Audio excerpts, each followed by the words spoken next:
In John chapter 11, verses 25 and 26, Jesus says this. Jesus said to her, "I am the resurrection and the life. Whoever believes in me, though he die, yet shall he live. And everyone who lives and believes in me shall never die." Do you believe this? So these two verses deserve more than just a 3-minute devotional. And so I'm actually going to spend a whole 9 minutes on this, breaking it up into 3 devotionals. So in this part of the passage, actually in this passage, Jesus is talking to Martha right near the grave of her dead brother, who had just died a few days prior. And Jesus was asked to come and to help, but instead of coming right away, he actually delayed, and because of that, the brother Lazarus died. And so Martha says, "Lord, if you had been here, he wouldn't have died." And Jesus tells her, he says, "You will live," or "he will live." And Martha doesn't quite get it. And so she says, yeah, I know he will live eventually. But then Jesus gives these 2 amazing sentences. In fact, we're going to learn later on in the chapter that the entire point of John chapter 11, where Lazarus is raised from the dead, comes out of the 2 verses that I just read in verses 25 and 26.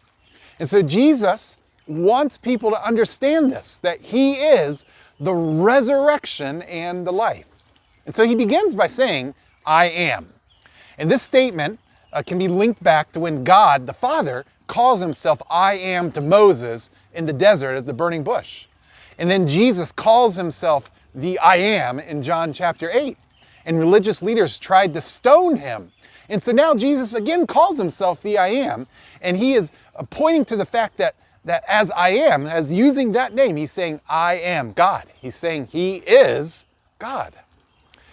And since he's God, he has the power to resurrect.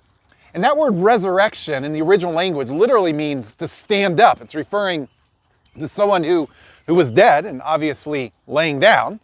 And then a dead person would then stand up, who is resurrected. And then he says, "I am the life." And the word life there in the original language doesn't point to physical life, but it points to eternal life. And so Jesus is saying that eternal life goes through him. So he is the God of the standing up and the eternal life. And so do you want these things? Then you must go through him. In our day, it's easy to put Jesus on a pedestal with like other religious leaders. He's one of many. Jesus is great and Buddha is great. But the claims that Jesus is making here do not allow for him to be just put on a pedestal among others. Jesus is claiming here to be God. He's claiming that he is the way to resurrection and the way to life, not one of many. And so today, I challenge you, clear off your pedestal and only allow Jesus up there. He is the only resurrection, the only life. And so let's look to him as the only source for that true life.